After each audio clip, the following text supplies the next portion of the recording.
was where you No, were directly last from, time no, you I said. had a short detour to Copenhagen for traveling back. It makes sense, you know, to go from Casablanca to go to Copenhagen to go to Madrid. But, well, you don't always get to choose. No, and then sometimes you want to see home and family as well. True, yes. Technically, I live in Sweden, so what I see in Copenhagen is actually a hotel.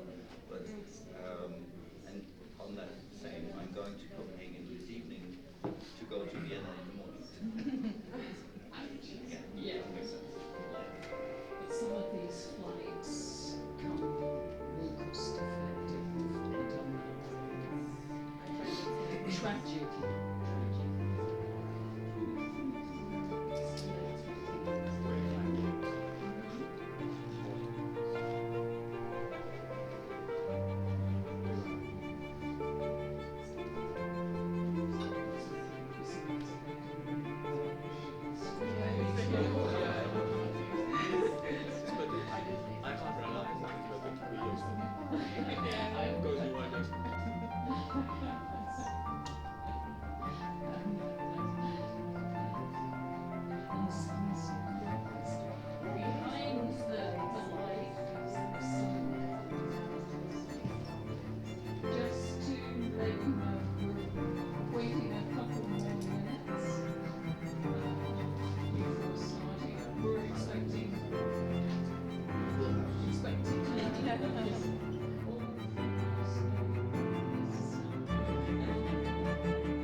Diane, say me when.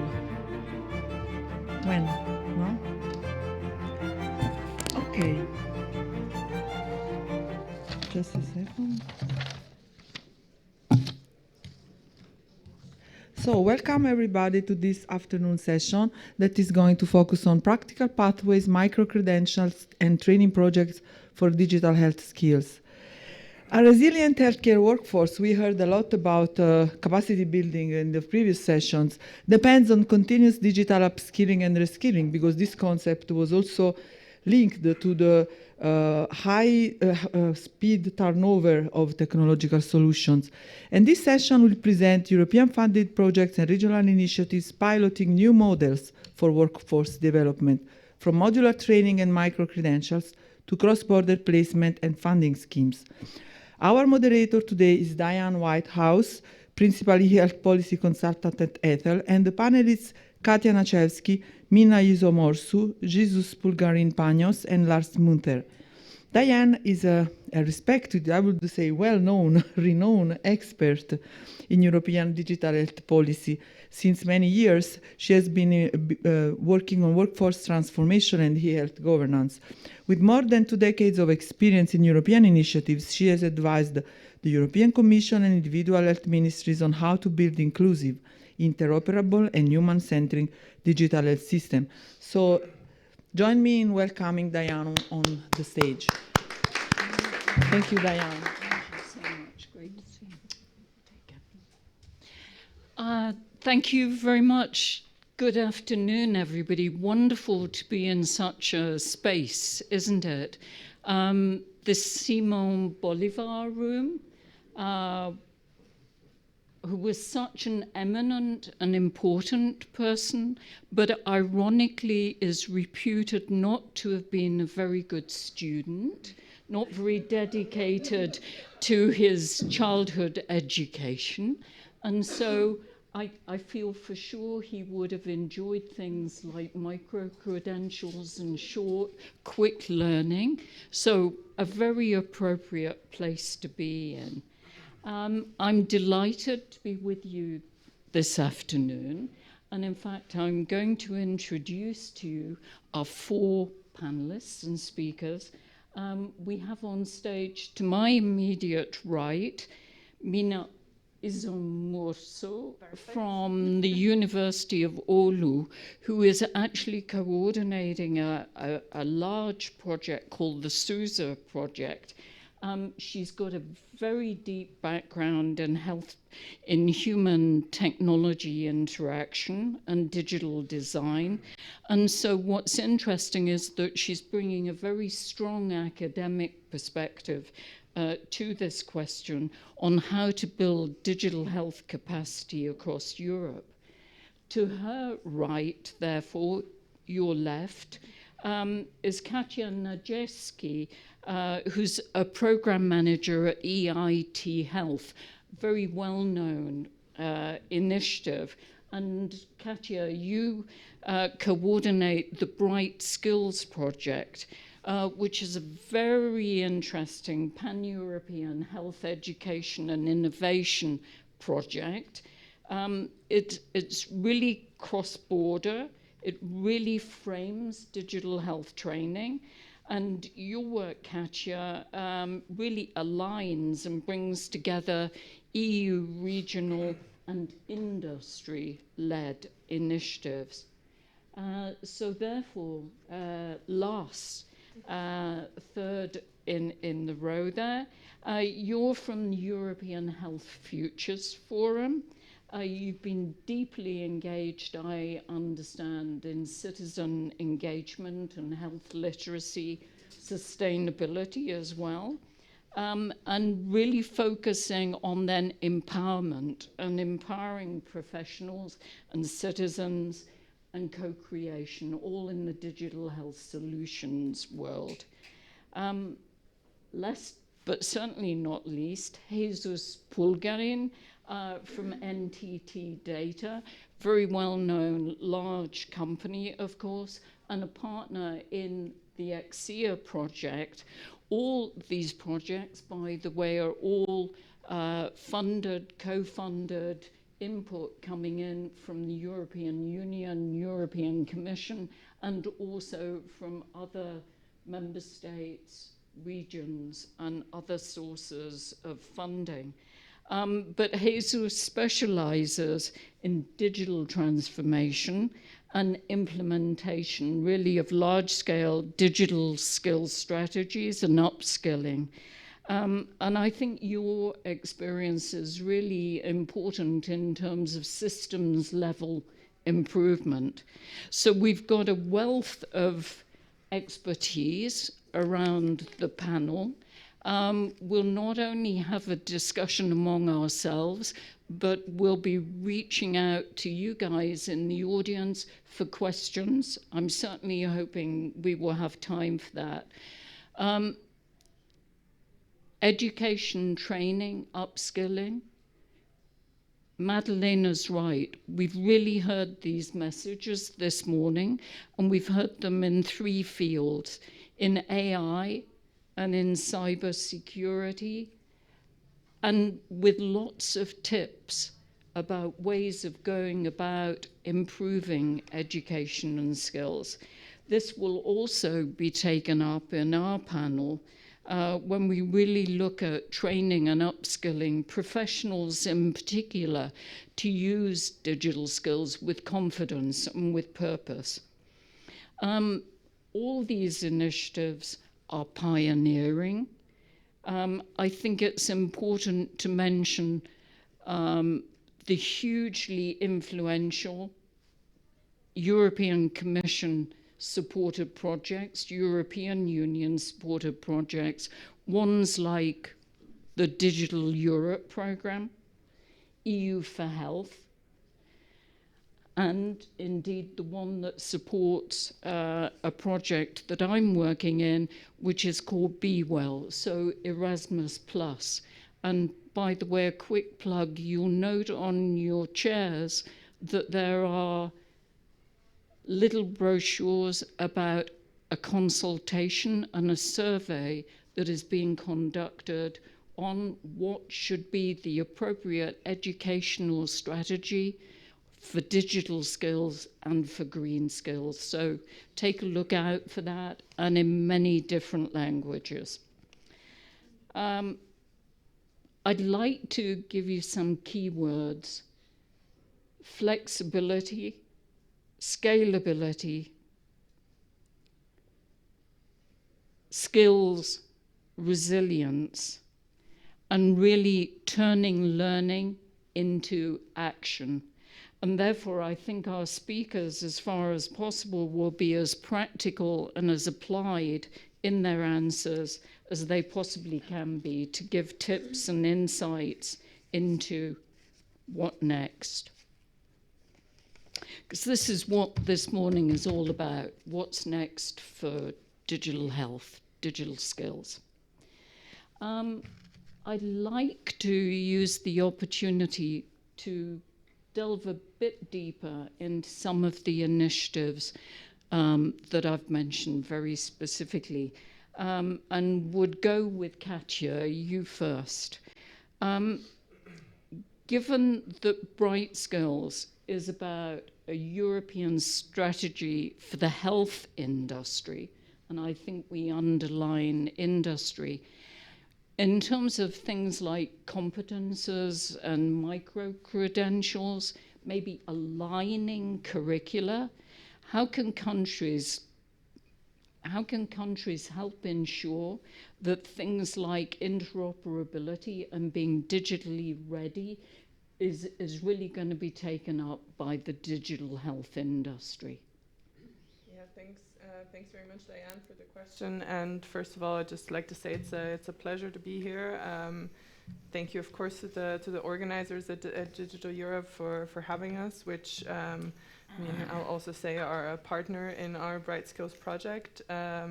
So, as you underlined, Diane, digital health competencies have to be taken into consideration when we talk about the competencies of the workforce in the health industry. And so BRIGHTskills here we are focusing on 4 different subsectors of the industry. We're focusing on medtech, so medical technology, digital health, which are, I think, very relevant to the discussions we're having today, but also pharmaceuticals and biomanufacturing, as well as medical supplies.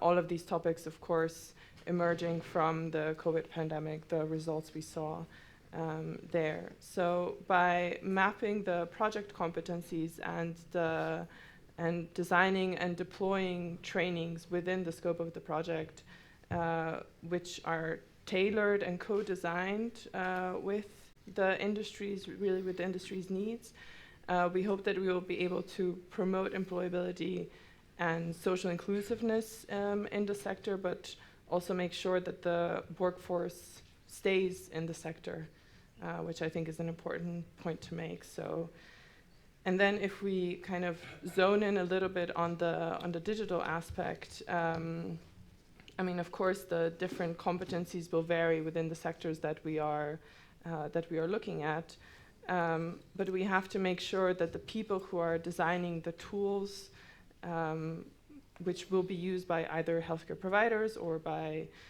the end user themselves, that those people have the digital competencies to design the tools as appropriate for the end users, which, of course, I mean, the end goal is better health care for Europe's population. This was spoken about already today. The end goal is to give the healthcare providers more time, either with the patient or more time for more patients. And I mean, this aligns very well with EIT Health's EIT Health's mantra. And I won't go that much into EHTS because I think there are other experts here on the panel for that. But yeah, we need to consider that this is a skill. Data literacy in the sector is a skill. Mm-hmm. Mm-hmm. Thank you. Indeed, that notion of literacy and capacity building crops up in the European health data space, but it was also interesting to have your insights into the rapidity with which things are changing and people change jobs, change careers. And in that sense, therefore, turning to Mina, in terms of the SUSE project, you must have been learning some things about how to integrate these kind of skills including health literacy, digital literacy, and including them in university curricula, I suppose. And maybe in terms of the rapidity, there's something about micro-credentials that would be very meaningful there. Yes, thank you. Also very excited to be. I feel like Alice in Wonderland with all this beauty around me. So in SUSA, we are, what makes SUSA, it's a Digital Europe funded project. What makes it impactful is that we have existing degree programs in 12 universities in Europe, if you count Turkey as Europe, because one of the countries is Turkey. And we inject digital skill training into these existing degree programs. Well, so that ensures that the training will continue to be delivered also after the project ends, because it will be in the normal curricula that all these universities teach. Another thing that makes it impactful is that we don't only have one discipline. We have medical degrees, we have nursing degrees, we have biomedical engineering degrees, we have computer science degrees, we have different professionals that we need to create these interoperable digital systems in Europe. And we came together, all these different degree programs came together when we were writing the work plan, and we defined 20 learning objectives that we collectively think that these professionals need to know. So when we teach these 20 learning objectives in each degree program, the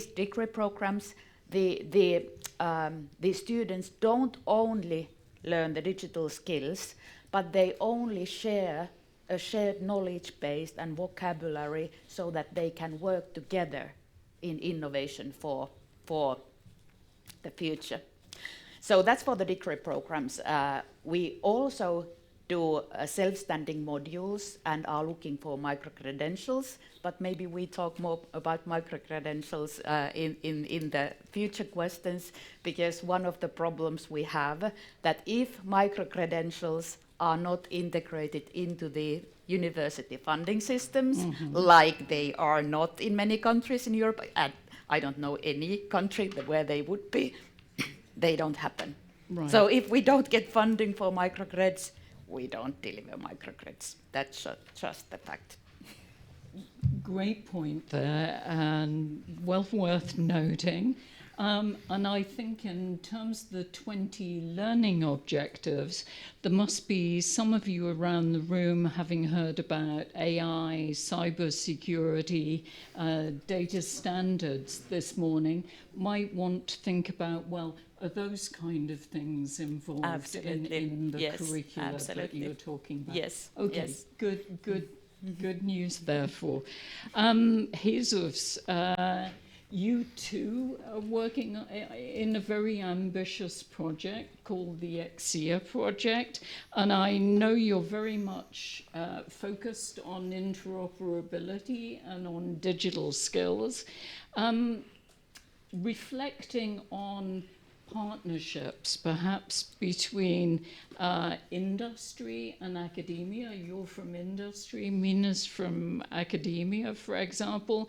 How can you ensure that training programs will then affect not just students, perhaps, but will directly go into the workforce and workforce capacity, which is also one of the preoccupations that we've heard about? Okay, first of all, thanks for the invitation also to Digital Europe. And your question is very interesting, because in fact, what we do from EIT Data, we have been engaging in these kind of projects more intensively since 2 years ago, more or less. And our main aim is basically to bridge the gap between what academia is defining or these innovation projects and the industry. Because it is true that when we discuss with our clients, we see that they are not prepared at all. Now I'm talking about the HDS, for example. They are not prepared at all for this deployment at large scale of the changes that this is bringing. Our intention is to especially focus on these real world scenarios that the industry is going to address in the coming years. No? What we try is to bring the real interoperability or in general challenges that we have from the industry point of view to implement, for example, the HDS. No? We will have changes in how we deal with the data for primary use, for secondary use, the cross-border interoperability. As the clients are not prepared, what we are trying is to put them in contact with this reality. No? In CIA, one of the things that we are doing is to test the digital or the training programs, the different courses that we are creating, and to test them in real scenarios, in the real world scenarios. We want to do this training to professionals, and we want to measure until what extent this has an effect in having professionals more prepared, having less errors, more data quality, and so on. That's the point. No? We want to basically, as I have said, bridge the gap between what we define theoretically in a project, innovation project, and the real world when we receive, for example, professionals or people from the university, and they need to start working on a XDS project or something like that. No? That's the main focus, no? and to have something that is valid and useful for a person that is going to start in IT in general. No?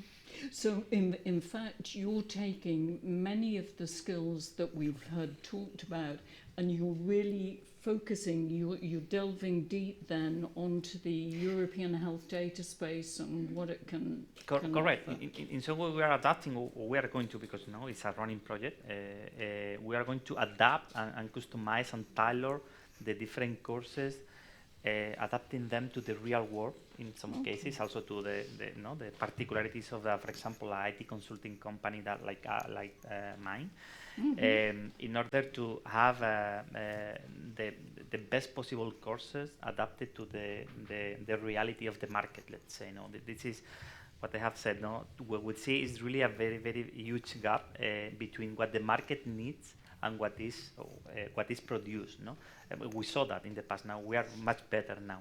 So after this work that we are doing, collaborative between the industry or the market in general and the academia, universities and so on. Yeah. It's interesting, isn't it? We've heard from this kind of academia, industry, policy triangle in a way, but I'd like to ask therefore Lars, who is from a not-for-profit and from a futures-oriented organization. Therefore, in terms of citizens, patients, perhaps others, Lars, how can we strengthen co-creation and engagement? And I know keywords like inclusiveness, impact, and sustainability are key to your heart, but how can this fit in what we've heard with this very kind of driving, forceful, strategic scenario ahead? Well, to give a case in point, some of you may have heard about Facebook. Some of you may have heard about TikTok. And those of you that have got a friend that likes to run, you've probably heard about Strava. Or at least you've seen a Facebook update from Strava that annoys you a lot because they keep doing it. But none of these people got any training in how to use Facebook. None of them got any training on how to use TikTok. None of them got any training on how to do the videos for the TikTok. Yet they do. Because it provides sense and purpose and outcome. It is quite clear to them very early on. The systems are designed in a way that it enables you to quickly learn how to use it from a lower level of engagement into something that would create something more advanced. What we're doing in some of the other cases are definitely not the same approach. And we're trying to make it fairly hard to get engaged. It is something where it doesn't really create any clear sense of purpose per se, at least not for your job. It's kind of like trying to get the taxi driver in traffic to be really engaged with French cooking. It doesn't make sense. So in this case, of course, it tried to figure out if some of those mechanisms, at least, it has to have a clear sense of purpose. It has to be done in a way that's inclusive. And it has to be one where you of course go see that that is inclusion is not an annoyance as a sort of a detour. It is the tour to actually be able to do that. So those are some of the principles. And when you establish that, then of course you're also thinking, well, first of all, you need to design it in a way that enables the training actually doesn't have to be that hard. And you know that there's something wrong if you need a high level of training for you to to use that other system that you're trying to do something for. So those sort of elements, sense, purpose, and outcome, are three to sort of really align on. And to also figure out, well, if we are not there yet, we go back and try again.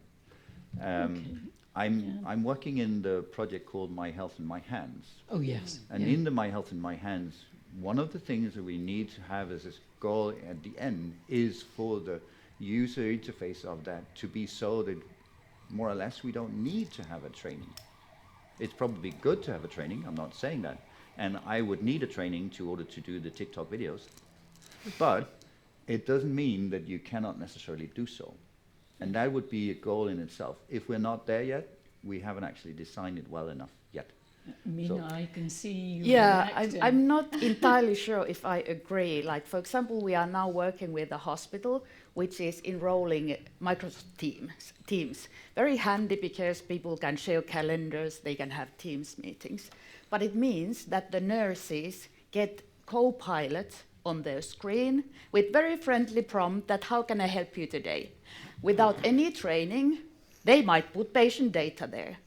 They need to know. It's very easy, you know, and it's very, you know, tempting for them to put patient data there. They don't know they shouldn't do that. No. They don't know that the answers they get, they shouldn't believe. So they need some training to tell what this Gen AI thing means To and some what extent. it can be used for. But I would argue, though, that in some of the cases, we are not necessarily giving them time enough. We're trying to give that training to the taxi driver while he's driving. And for the nurses and the doctors, they're already sort of in traffic most of the time, and we're piling extra training on top of it. So it's about also figuring out how to, that's the other element about to be able to communicate better and to also give time and patience Absolutely, for to it fit as it well. into their Yeah. workflow. But the easiness of the tool is not the answer, in my opinion. We still need the training. If you make it very easy, I- very dangerous thing If you can heard happen. me say that training is crap, that you should never do it, that was not my point. Yeah. I realise I'm stuck here without a microphone, but I actually spotted, without a travelling mic, but I spotted one or two reactions in the audience to your discussion, and I'm catching the eye of a particular person who has her hand up. So I'm going to ask Leo Lewis from Wales, very familiar with the NHS Wales and the health system there. Leo, can you try shouting a bit and I will transfer? I will. I've got a loud voice. I'm actually agreeing with Lars. You know, you're talking about nurses, and I agree with you to a certain extent, but they are professionals. I mean, you can. Thank you. You can. These nurses will have a smartphone that they use to lead their lives. So why are we hearing constantly that digital literacy is a problem in the workforce? Because it shouldn't be. You know, they are using them for personal use. Systems are not that different. A lot of these people, they'll be using FaceTime or whatever to be talking to friends and all this sort of thing. Teams is not that difficult. You know, none of us in this room probably had any training to use Microsoft Office. You get it put on your computer and you navigate your way around. And that they are professionals and, you know, they wouldn't be putting stuff in a patient record, an electronic patient record that wasn't relevant. So use their professionalism. Copilot pops up, ooh, what's this? I need to find out. Don't put anything there. I need to find out. You don't need training to do that. They just Google it. It tells you everything. That it'll give you the answers. And I think we are too often making this training issue into, and I see it in Wales, you know, but actually when you unpick it, it's not about training. They just need the confidence. They need a bit of hand-holding. They need somebody, they need support to be there when they've got questions, when they're navigating something new, rather than formal sort of training, in my view, you know, and that's kind of the approach in Wales. You learn by doing, basically, and put in the right support infrastructure so that people can actually gain skills whilst doing things, because training is unaffordable, taking clinicians out of the workspace to be trained on things these days, because we've got such recruitment and retention issues. So personal view. So a view direct from the workforce. Maybe capture a couple of reactions and then we'll move on. Last, yeah, maybe Mina as well after. I still didn't say that training has no value. But what I would argue, though, is one of the things, one is, of course, providing them with time as well. If there's training, there has to be time. That's one. The other one is really training for their managers, because the ability to have the ability to lead through uncertainty, but also to lead with empathy, is one that's really vital. And of course, if you're in a tough spot and you have the training but you don't have the time, which is very common, and yet there's also a leader that doesn't actually create the space for that uncertainty or for support with empathy, then you're stuck and you're lost. But in that other era, and if you know that someone has your back, because of course uncertainty or questions will pop up, they will, and you need to know that there's someone that's actually willing to take time to guide you back on track when that happens. And of course what you have seen, what we have experienced, is that situations where there's a training, yes, and then there's a cliff. Right. And that leads, of course, to, okay, so I know that I don't know. Right. Thank you. Right. Thank you, Mina. You would want so many training. thoughts. Of course, like I'm happy to hear that you know, everyone in Wales are so knowledgeable that they wouldn't put patient data into Copilot. We see that happening in other parts of the Europe. So it's kind of the balance of risk management, that kind of what sort of risk are you willing to take by providing tools that can have cybersecurity risks or data breach risk or whatever, and how much you want to, you know, provide structures and frameworks that could prevent that happening. And related to microgrids, I completely agree that with hospitals specifically, like having a 5 ECTS micro-credential at the university and shipping all your nurses there, that's, you know, that can't be done. Everyone knows that. And that's one problem of the micro-credential system, that it doesn't scale up. So, for example, with this hospital, then we are doing like education concept, like flash education, like 2-hour, you know, info sessions about things related to some department event, or, you know, integrating the learnings, integrating the important points into something that sits well with the workflow of the professionals, anyways. So, if I may just quickly react, I mean, I agree. I think it's great to see the willingness, as you say, the willingness to use a tool. I would, and not to disagree. I mean, like Lasse said, we all agree here. I think in the room, training is important.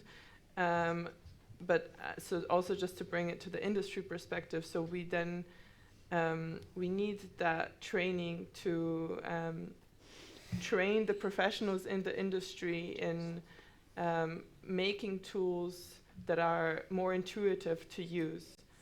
And I mean, we've heard conversations with, let's say, maybe startups, SMEs in the space who are designing medical devices, digital tools, either for end users or for the health professionals that say, I got a developer and he made me this interface and he thought it was fine, but at the end of the day, the nurse or the patient says, I mean, it's okay, but it could be better.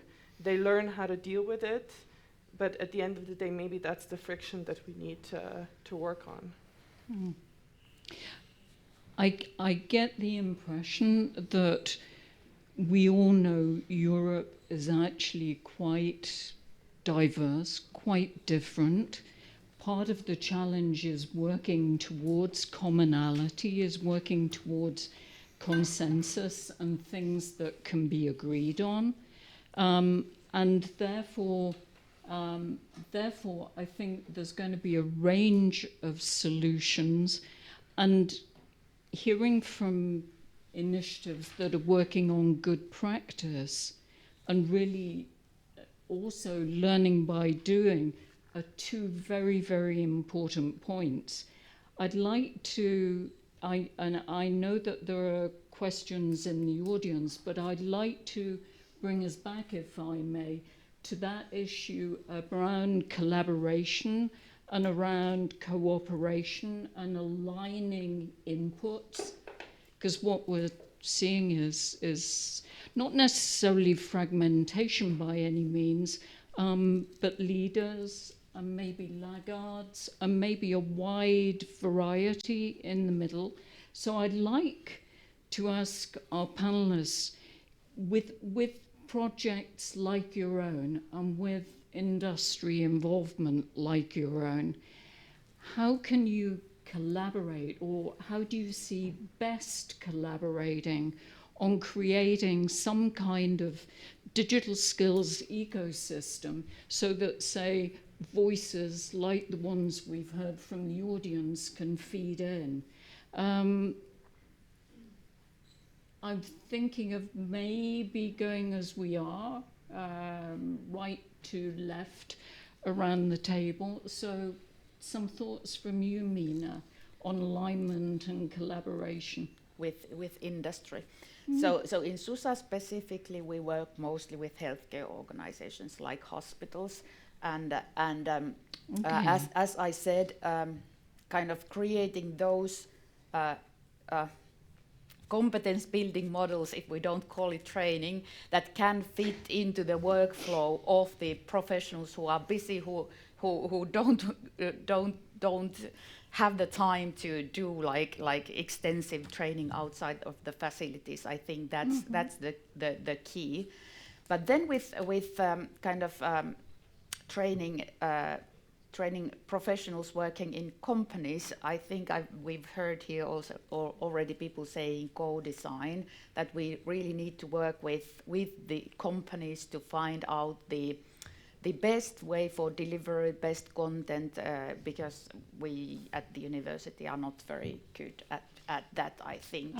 So co-design, having people from companies, from industry to participate, the planning, teaching, working with the students, that's I think the only way to make that work. Mm-hmm. So let's stay with industry, therefore, Katja. Yeah, happily.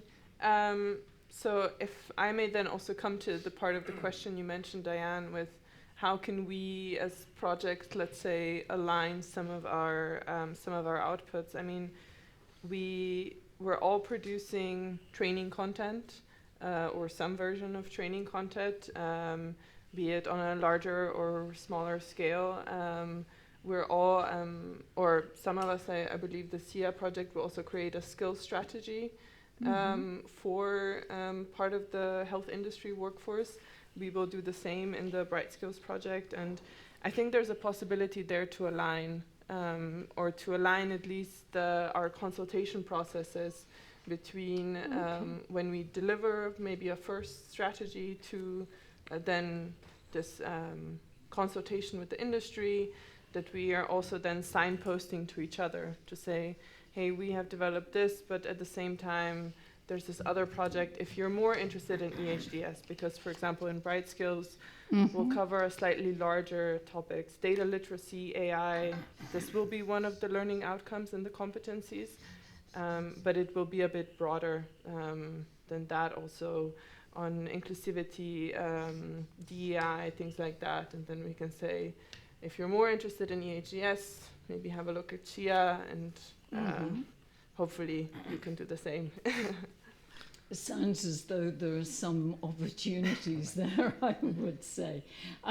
Maybe take Jesus and come back to last, therefore, because there's a natural link. Yeah, Joe, thanks. So I do think that there are all these public-private partnerships, or whatever name you want to use, is really useful and needed.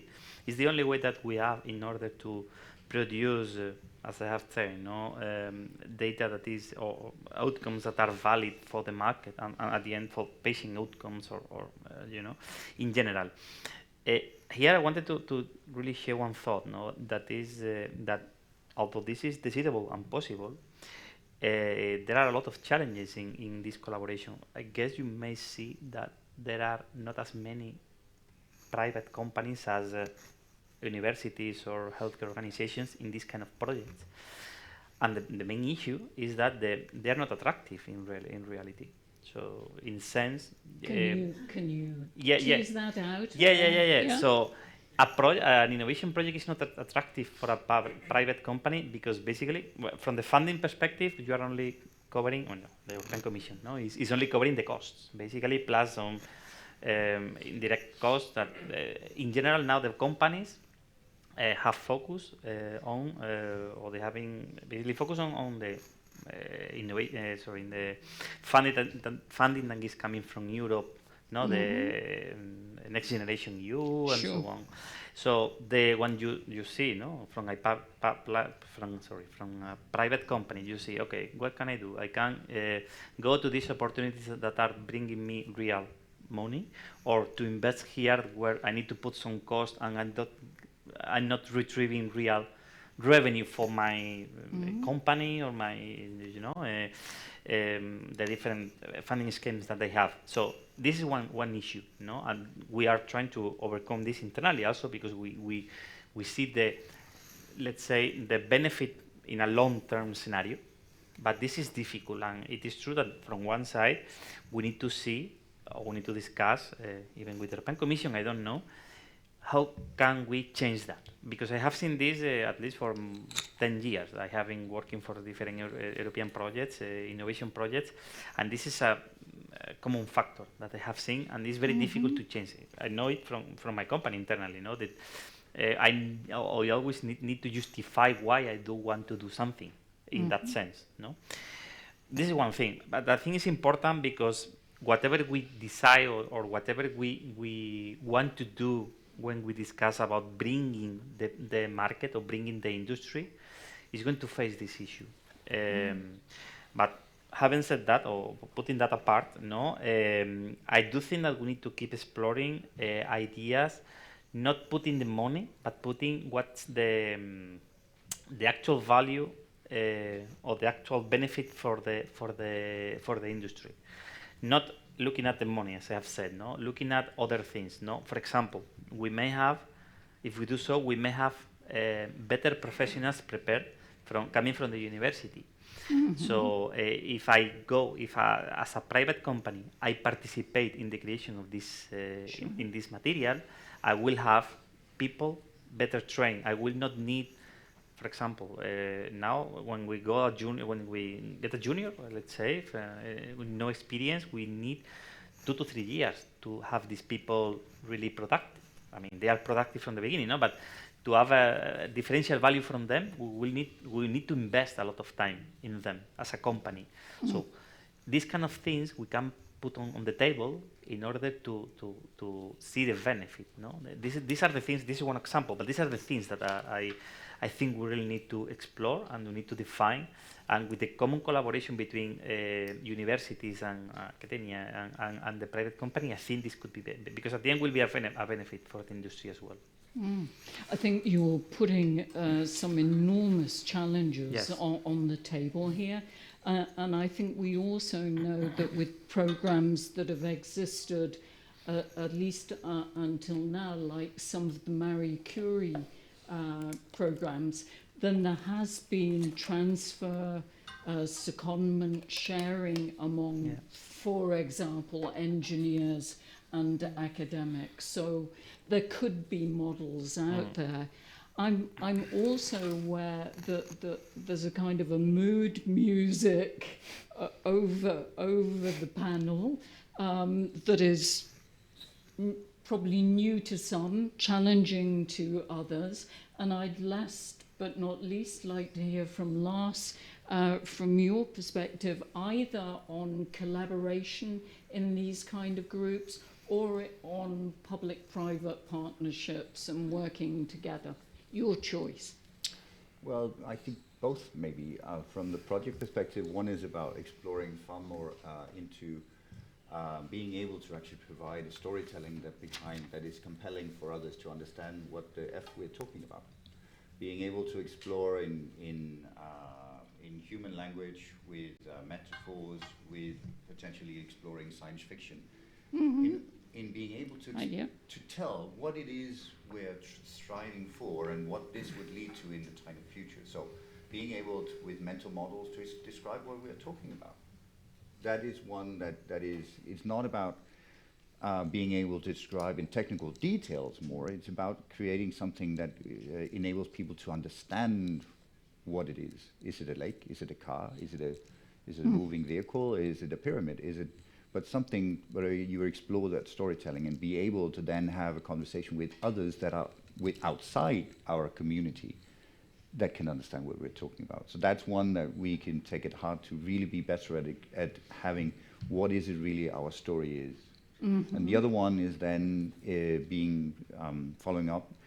The WHO Europe has signed an agreement with the Danish Life Science Cluster on using what they call the Lighthouse methodology in bringing people together. And one of them is sort of at the core of it is to have humble courage, to be able to be willing to think that others actually would have part of the solution, and you have to bring that into the table to actually explore that possibility. That would include for the public sector to think that companies might have something to offer. It would be for all of them, that maybe also the other arts would have something to offer. It would be to go to people that are working within literature to inform them, how are you thinking about data?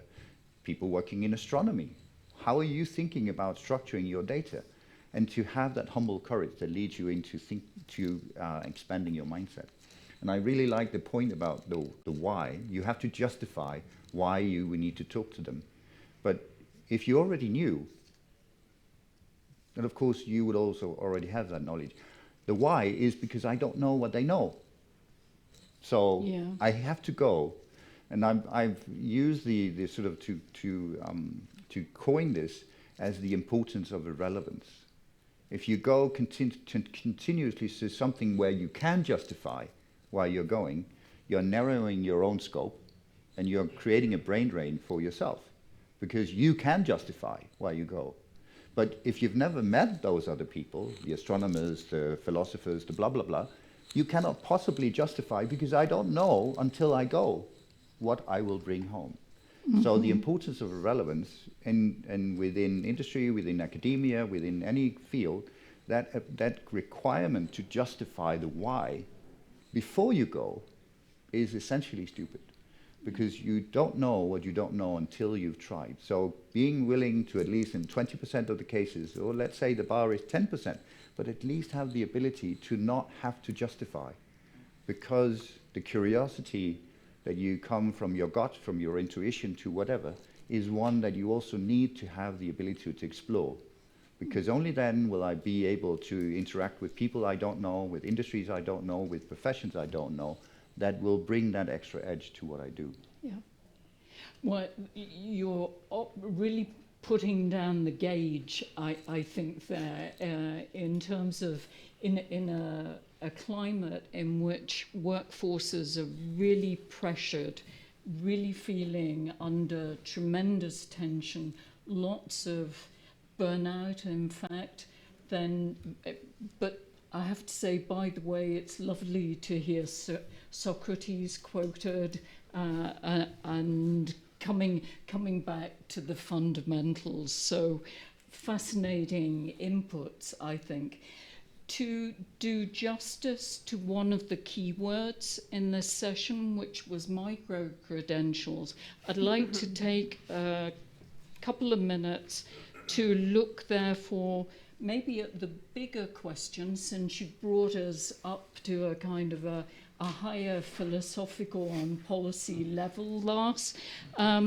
It's really, what role do 2, 3, 4 of you in the room feel that micro-credentials can play within this larger policy platform of the Europe's digital decade, for example, or the European health data space? Do you have any thoughts on that more generally? Yes. Let's start with you and then see where it heads, Lars. Okay, well, I think that they do indeed play a role in, if we're also willing to talk about the incentives for why they're there in the first place. Just giving them the system of the micro-credentials, and it's difficult to find the budget for it, but it would be easier if we did indeed have the incentives that would support the fact that they're used in the first place. And the incentive structures I see sort of slightly failing. Yes, you can get a micro-credential, fine, but what would that mean? What would I use it for? Yeah. And that's where we are failing a little bit. So if we establish the incentive mechanisms, that would create really a difference for the micro-credentials to exist in the first place. Jesus, you've been working on incentive systems, I think. Yeah. Well, I can comment because I think it's really, they may really have a role here. So, in fact, I have been working on generating some micro-credentials for some couple of universities in Spain.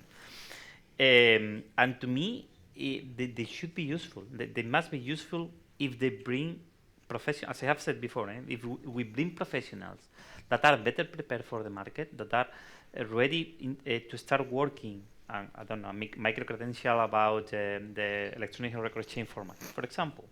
This is really useful because they can go to a project, they can start producing from the -1, let's say.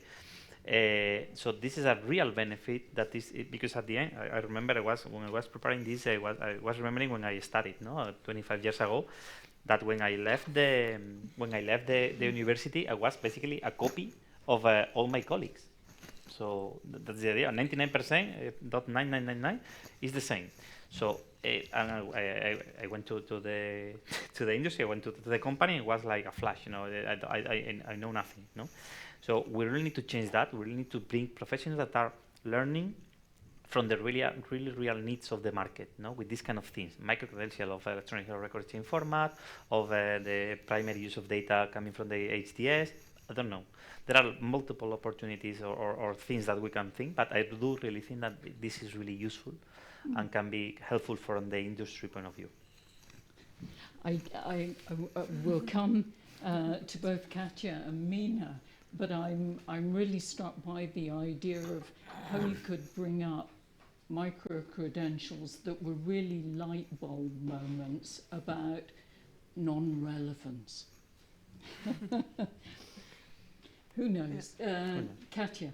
Yeah, if I can kind of come following up on what you mentioned about incentives, and you're saying, you're a copy of everyone else that comes from the same education program. From the industry perspective, I would also say that the industry needs to have trust then that if we do have something like micro-credentials, that those micro-credentials are really valid for for them, and that they are delivering what they would need in their future employees, so that, you know, you say there's a system and it's working, and I know as an employer I can send my employees there for continuous learning, or if I know that this potential new employee is coming from the higher education or from vocational education, that they do have the knowledge that we will need them to kind of work with. But then also from the learner perspective, I mean, we have so many of these online training, Coursera, Udemy, all these things that, I mean, of course they're not micro-credentials, you could look at them as such, as these certificates and all these things, but they are huge organizations, mostly based in North America, that, you know, does the learner trust, or can the learner trust that the employee will actually consider these certificates when they go to employ? Yeah. I was recently at an event in which someone said, why would you follow an accreditation that was done by a project, for example, when your region, your country was offering something that they're really mandated to do and going to do? Mina, a couple of inputs from you, and then we'll wrap up. Yeah, very shortly. I absolutely think we need something like micro-credential for upskilling our working professionals. We can't assume they do another degree if they want to update their skill base. Of course, we need to have something, but there are problems with current micro-credentials. First, I summarize what I've said before. It needs to have, for universities, we need to have incentives. It needs to link with our funding model. For the students, we need to have incentives. Now we see that people from companies, they don't really care about accreditation. They care about skills. They don't care what sort of certificate we give to them. And then lastly, it needs to be a thing that scales up and integrates into the workflows of busy professionals, and currently it's maybe not doing that very well. I think Lars would like to have a last word, maybe? If it's the last, well, yes, for sure. But looking at, for instance, OECD, but also specifically maybe HIMSS, they do a technical maturity model assessment for hospital systems across the world. Okay. They could also do a human maturity model as well, to incentivize that people that are working in these kinds of industry, that they actually care about whether there's a maturity for something that would lead to the ability to implement stuff. It's good that they buy the technical gear, but are the people ready or not? And that would lead at least to curiosity as well. Do our staff actually know what the F they're doing? And what would we then be able to do to increase the maturity of them? Lots of fun ideas, I think, and lots of serious ideas at the same time. I know that there was one question from the audience, but I'm going to encourage that person, since we're about to enter the lunch period, to come and chat with us. And very glad to hear from one of our audience members, Leo Lewis.